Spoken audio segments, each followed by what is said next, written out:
Good morning, Mr. Speaker. Good morning, colleagues. Just going to share a little bit about my experiences with, as I knew her, Commissioner Roberts. As you know, her political journey, as you just heard, starts like a lot of ours did here. Volunteering, school boards, budget committee, cemetery district, city council, mayor, planning commission, League of Oregon Cities, and 2008 county commissioner. When I look at that, it's kind of similar. I mean, from the cemetery board and a lot of other factors. I came in as a freshman county commissioner in 2017. It was right when the Blue Mountain Intergovernment Council was just getting ready to convene. We were at AOC, Association of Oregon Counties, in many conversations, and Susan, for some reason, took a liking to me. The Blue Mountain Forest Plan for the three national forests had just been rolled out, and we stood in opposition to that. And she helped organize community meetings in every major city throughout those three national forests. Led the commissioners in those conversations to try to get the Blue Mountain Forest actually pulled back. One day we were at AOC and she said, "You're going to go back to DC.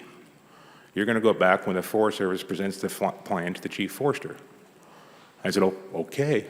And the next thing I knew, I was back in DC when they were presenting the forest plan to the chief forester, and I had all my information, facts, and figures, and it was quite an experience for me. Susan was successful with a lot of help in getting the Blue Mountain Forest Plan actually pulled back through the objection process. But then the real conversation started. What do you do next? Some of those forests haven't had a forest plan since 2004, and we actually need a new forest plan. So that's when she says, let's start the Blue Mountain Intergovernmental Council. So we formed up as county commissioners. We started traveling around and working with the Forest Service to figure out what does a new Blue Mountain Forest Plan need to look like?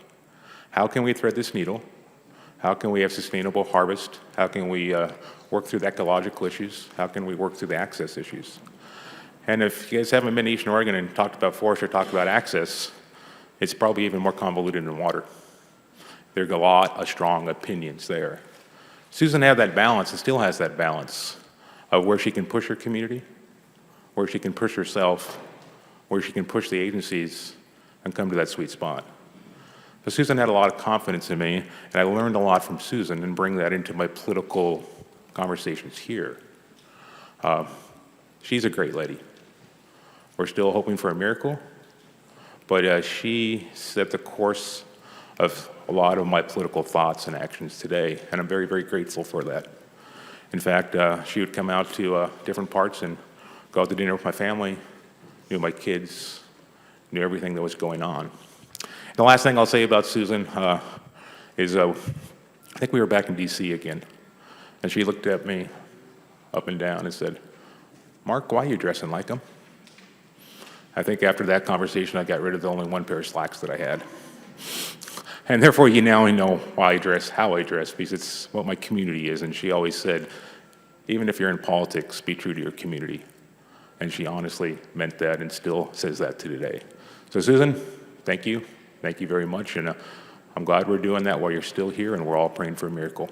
Colleagues, I urge an aye vote.